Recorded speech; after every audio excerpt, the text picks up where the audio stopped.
When I was in high school, there were two pieces of media that got me into cars and modifying cars: The Fast and the Furious and Initial D. Thanks to these two pieces of media, every car I had ever owned had something done to it. From just a simple wheel swap to full bolt-on mods and ECU tunes, I can't even remember the last time I drove a car that I owned that was completely bone stock. The Integra is definitely no exception, especially since there are quite a few mods available.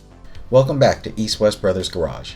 For the fourth video in our series on my 2024 Acura Integra Type S, we're going to circle back a little bit to performance and talk about aftermarket support for the Integra Type S. Let me start by saying that when I got the car 2 years ago, I wasn't dissatisfied with the performance. I had just come from a 2021 TLX Type S that I had done the K-Tuner Stage 1 tune to. This tune pushed the car to north of 400 horsepower and somewhere around 450 pound-feet of torque on stock internals and no modifications. Naturally, in a straight line, the TLX was going to be way faster than the Integra. Even though I knew I was never going to beat the TLX in a drag race, I still wanted the Integra to be just a bit quicker, and so began my modification journey, and my journey of turning my Integra's engine bay into a rolling PRL advertisement. The first change I made were the wheels. It's not that I didn't like the factory wheels, but I wanted my car to stand out.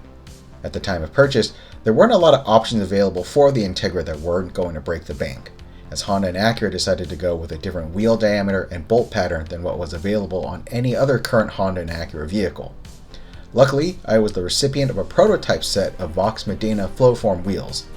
This is a 19x9.5 5-on-120 positive 40 offset wheel that allowed me to reuse the Michelin Pilot Sport 4S tires that came with the car.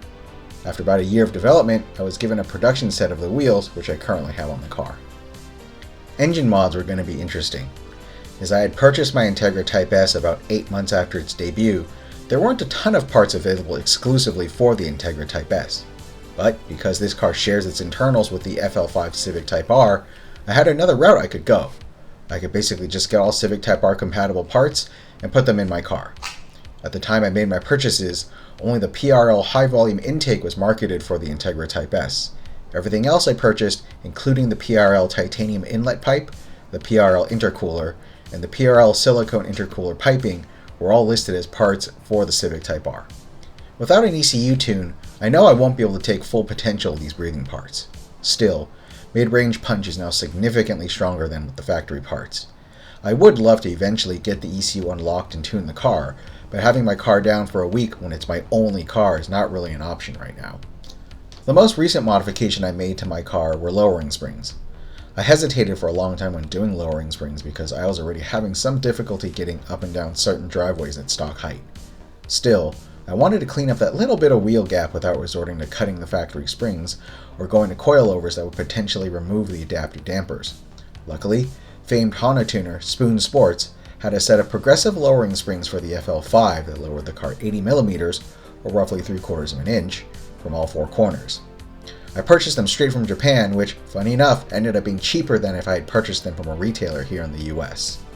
These springs not only ended up cleaning up the wheel gaps and making the car look more aggressive, it also made the car more comfortable. The factory springs were pretty hard no matter which driving mode I was in. With the progressive springs, daily driving became much less of a pain since I wasn't doing much in the way of spirited handling on my way to the office. Taking the car up into the canyons, I could immediately tell that the car handled much more confidently. Coupled with a PRL strut tower bar, the Integra now handles like nothing I've ever driven before. Cornering with the car's factory setup was already fun, but with how much more planted the car feels with the new springs and strut tower bar, handling feels on a whole different level, even in the car's softest setting. I'm sure most of you have already noticed that I mentioned the FL5 quite a few times, and I'm sure most of you are also wondering if that means anything that fits the FL5 will fit the DE5. The answer to that is, most of it. Obviously, external modifications aren't going to work because the bodywork between both cars is completely different. I also recently learned that the exhausts made for the FL5 and DE5 are not interchangeable. As it turns out, the DE5's exhaust is slightly longer than the FL5's exhaust at the tips. But as long as it goes into the engine bay, the transmission tunnel, or where the suspension components live, it's all cross-compatible.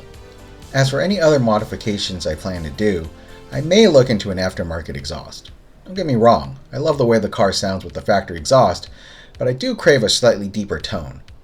Now that the car has been out for some time, there are quite a few choices.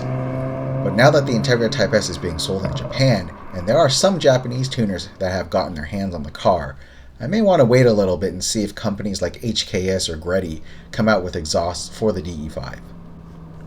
The ECU tune is still also on my list. Some companies claim that they can now do remote ECU unlocks, so either way, I would need to find the time for my car to be down for a few hours or up to a week if I need to send my ECU in. With that, I think we've pretty much covered all the basics on what you need to know about the Integra Type S. Next time, we're going to conclude our series and answer the following questions. Who is the Integra Type S for? Is the Integra Type S really worth the $5,000 premium over the Civic Type R? And does this new Integra live up to the Integra name? Stay tuned.